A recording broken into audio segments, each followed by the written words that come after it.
Olá pessoal, nós estamos juntos mais uma vez e dessa vez vamos discutir uma segunda versão da equação do segundo grau, a equação do segundo grau incompleta.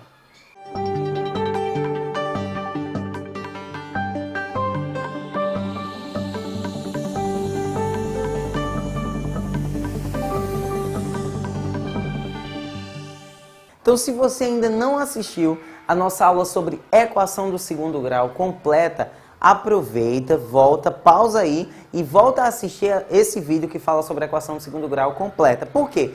Porque lá tem alguns pré-requisitos que são importantes para entender alguns termos que eu vou estar falando aqui com vocês.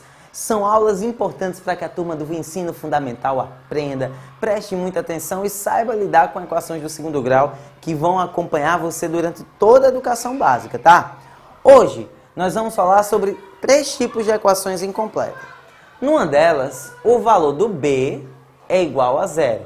Para quem não lembra quem é esse tal de B, a gente sabe que uma equação do segundo grau ela é formatada dessa maneira. E o B é o valor que está junto do x, tá bom? Na segunda versão da equação incompleta, nós vamos ver quando o C é igual a zero. Ou seja, o termo que está isolado, sozinho. E numa terceira versão, nós vamos ter tanto B quanto C igual a zero. É importante perceber que o A, por exemplo, nunca pode ser zero. Por que o A não pode ser zero? Porque senão vai voltar a ser uma equação do primeiro grau. Se isso daqui é zero, isso daqui some e vira uma equação do primeiro grau. Então nós estaremos trabalhando com esses tipos de exemplos. Eu vou pegar para vocês, inicialmente, esse exemplo aqui, ó. X ao quadrado menos 9 igual a zero.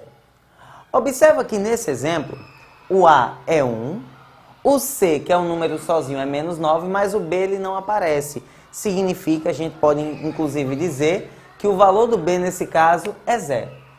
Quando isso acontecer, você resolve usando praticamente a mesma coisa que usava na equação do primeiro grau. Olha só, pega o 9 para cá, tá negativo e passa positivo, x ao quadrado igual a 9. E aí, então, esse quadrado você passa como a operação inversa, a raiz. Só que por ser quadrado é uma raiz quadrada. Pessoal, é importante, na hora que passa a raiz, que você ponha a simbologia do mais ou menos.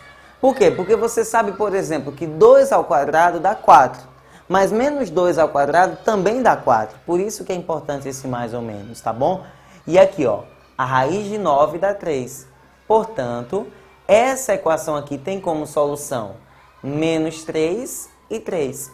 É importante perceber que você também pode usar a fórmula de Bhaskara. Se você, por acaso, tivesse optado por usar a fórmula de Bhaskara, você encontraria um delta positivo, já que ele tem 2 soluções. Um outro exemplo dessa situação seria x ao quadrado menos... Vou mudar um pouquinho, vou colocar mais 16 igual a zero. Observa, o A é 1, o C é 16, mas o B é zero. Nesse caso, da mesma maneira, x ao quadrado igual. O 16 passa negativo, fica menos 16, e o quadrado passa raiz, lembrando do mais ou menos. Com certeza, você já deve saber que não existe um número real que resolva essa equaçãozinha, ou seja... Raiz de número negativo não existe nos números reais. Como não existe, nesse caso a solução ela é vazia. Então perceba, quando o valor do B é zero, podem acontecer essas situações. É importante não esquecer de colocar na hora que passa o quadrado o símbolo do mais ou menos. Aí você pergunta, professor, eu posso estar trabalhando sempre com a fórmula de Bhaskara? Aí fica à vontade. Mas sempre que a gente tiver algum modo de economizar um certo tempo, principalmente quando a questão é muito longa, a gente vai estar utilizando. Uma delas é resolver dessa maneira.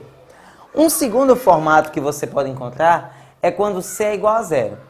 Por exemplo, nessa equação aqui, dá uma olhada. X ao quadrado menos 8x igual a zero.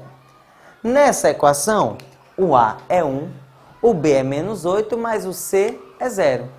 Quando isso acontecer, não dá para usar essa estratégia que a gente estava usando agora há pouco. Você tem que usar o fator comum em evidência. E como é que funciona? O termo que está se repetindo aqui é o x. Você vai vir aqui e vai colocá-lo em evidência e fazer as divisões. para poder distribuir. Ó. X² dividido por x dá x. Menos 8x dividido por x dá 8, igual a 0. Quando você tem duas coisas sendo multiplicadas dando 0, ou a primeira é 0, ou a segunda é 0. Esse menos 8 passa para cá positivo, x igual a 8. Nesse caso, a solução da nossa equação foi 0 e 8. Esse é o conjunto solução. Uma dica importante, sempre que o C for 0, uma das soluções será 0. Sempre que o B for 0, as duas soluções são números opostos. Claro, quando eu não estou falando de B e C ser 0, tá bom, gente? Então, observa que aqui encontrou menos 3 e 3. E tem o caso também da solução ser vazia, é claro, que você não pode esquecer.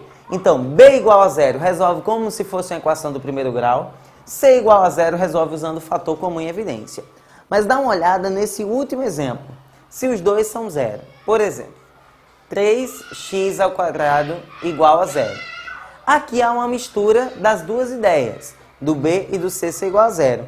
E aí, nesse caso, se o B é igual a 0 e se o C é igual a 0, essa equação só tem uma única solução, que é o próprio número 0. Porque não há como você multiplicar um número inteiro qualquer, tirando 0, por 0, aliás, por um número diferente de 0, e o resultado dá 0.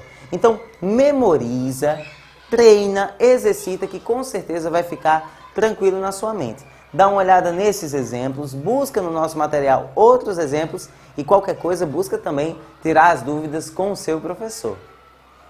Então, se você gostou dessa dica, aproveita, porque tem muitas outras dicas disponíveis no nosso site e também nas redes sociais. Fique com Deus e até a próxima!